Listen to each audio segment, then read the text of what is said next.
چند لوگوں نے حضرت حسین رضی اللہ تعالی عنہ کی زندگی کو صرف ایک موضوع تک محدود کر کے دکھایا، حالانکہ حضرت حسین کی سیرت کا ہر لمحہ ایسا خوبصورت اور دلکش تھا جو قابل تقلید بھی تھا، قابل رشک بھی تھا اور قابل بیان بھی تھا۔ حضرت حسین کی زندگی کے چند اوقات اور لمحات وہ ہیں کہ جو انہوں نے اپنے گھر والوں کے ساتھ گزارے، چند اوقات اور لمحات وہ ہیں کہ جو انہوں نے لوگوں کے ساتھ، عوام الناس کے ساتھ گزارے، اور چند لمحات اور اوقات وہ ہیں کہ جو انہوں نے خشیت الہی میں، اللہ کے خوف میں گزارے، اللہ کی حضوری میں گزارے۔ حضرت حسین ایک دفعہ گھر میں تشریف فرما ہے، کوئی مہمان آتا ہے، حضرت حسین خادم سے کہتے ہیں اس کے لیے کچھ کھانے پینے کا بندوبست کرو۔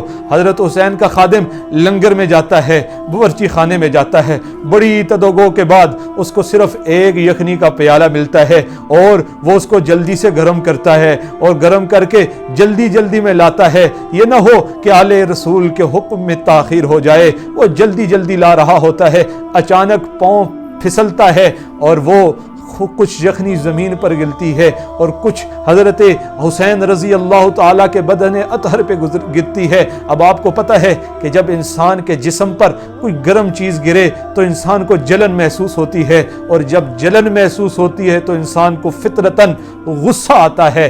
حضرت حسین کو بھی غصہ آیا، حضرت حسین نے اس پر غصے کی نگاہ ڈالی۔ جیسے ہی غصے کی نگاہ ڈالی تو وہ خادم کانپ گیا، ڈر گیا کہ کوئی عام آدمی ہوتا تو کوئی بات نہیں تھی، یہ تو آل رسول ہیں، اگر خفا ہو گئے تو میری تو دنیا بھی برباد، میری تو آخرت بھی برباد۔ تو اس نے فوراً قرآن کی آیت پڑھنا شروع کر دی، کیونکہ رمز شناس تھا، جانتا تھا کہ ان کا علاج کیسے کیا جاتا ہے۔ اس نے فوراً قرآن کی آیت پڑھی جس میں اللہ رب العزت مومنین کو یہ فرما رہے ہیں کہ مومنین کی ایک صفت یہ ہے کہ وہ غصہ پی جاتے ہیں۔ اس نے فوراً قرآن کی آیت پڑھی وَالْكَاظِمِينَ الْغَيْظَ، مومنین تو غصہ پی جایا کرتے ہیں۔ تو حضرت حسین نے فوراً مسکرایا اور اپنے غصے کو پی لیا اور کہا ہاں میں نے اپنا غصہ پی لیا۔ اتنے میں اس نے کہا غصہ تو پیا ہے لیکن ابھی معاف تو نہیں کیا۔ خادم نے دوسری آیت پڑھی وَالْعَافِينَ عَنِ النَّاسِ، مومنین تو دوسروں کو معاف بھی کر دیا کرتے ہیں۔ حضرت حسین نے پھر مسکرایا اور کہا ہاں تجھے معاف کر دیا۔ اتنے میں اس نے کہا آج آقا لگتا ہے بڑے ہی خوش ہیں۔ اس نے قرآن کی تیسری آیت شکر میں پڑھنی چاہی۔ اس نے کہا واللہ یحب المحسنین، اللہ رب العزت احسان کرنے والوں سے محبت کرتا ہے، ان کو پسند کرتا ہے۔ حضرت حسین نے جیسے یہ آیت سنی تو کہا احسان تو میں نے ابھی ادا نہیں کیا، احسان یہ ہے کہ جا تجھے میں اللہ کے رستے میں آزاد کرتا ہوں۔ اب اندازہ لگائیں کہ چند لمحات پہلے جس کو غصے کی نظر سے دیکھ رہے ہیں، چند ہی لمحوں بعد اسے اللہ کے راستے میں آزاد کر دیتے ہیں۔ حضرت حسین کی زندگی کا ہر لمحہ، ہر آن، ہر شان اتنی خوبصورت ہے، اتنی دلکش ہے کہ جو ہر مومن کو اپنانی چاہیے۔ اور حضرت حسین کی سیرت اور حضرت کی شان اتنی بلند ہے کہ جناب رسول اللہ صلی اللہ علیہ وسلم نے کئی مقامات پر حضرت حسین کو جنت کی تو بشارتیں دی ہی دی، لیکن ایک دفعہ تو یہ فرمایا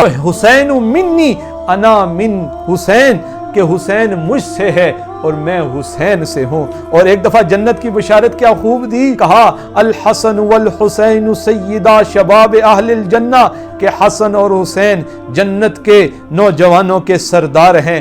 آپ صلی اللہ علیہ وسلم نے فرمایا احب اللہ من احب حسین، اللہ اس سے محبت کرتا ہے جو حسین سے محبت کرتا ہے۔ حضرت حسین کی زندگی ایسی خوبصورت، اور پھر جب اللہ کے راستے میں جان دی لوگ قربان ہو کر بڑے بنتے ہیں۔ حضرت حسین نے قربان ہو کر قربانی کو بڑا کر دیا، لوگ شہید ہو کر عزت پاتے ہیں۔ حضرت حسین نے شہید ہو کر شہادت کے سر پر عزت کے تاج سجا دیے۔ اور آخر میں بس اتنا کہتا چلوں کہ افضل ہے کل جہاں سے گھرانہ حسین کا، نبیوں کا تاجدار ہے نانا حسین کا، ایک پل کی تھی بس حکومت یزید کی، صدیاں حسین کی زمانہ حسین کا۔ اللہ رب العزت سے دعا ہے اللہ ہمیں بھی حضرت حسین کی سیرت پر کما حق عمل کرنے کی توفیق عطا فرمائے۔ زندگی باقی تو ملاقات باقی۔ والسلام علیکم ورحمۃ اللہ وبرکاتہ۔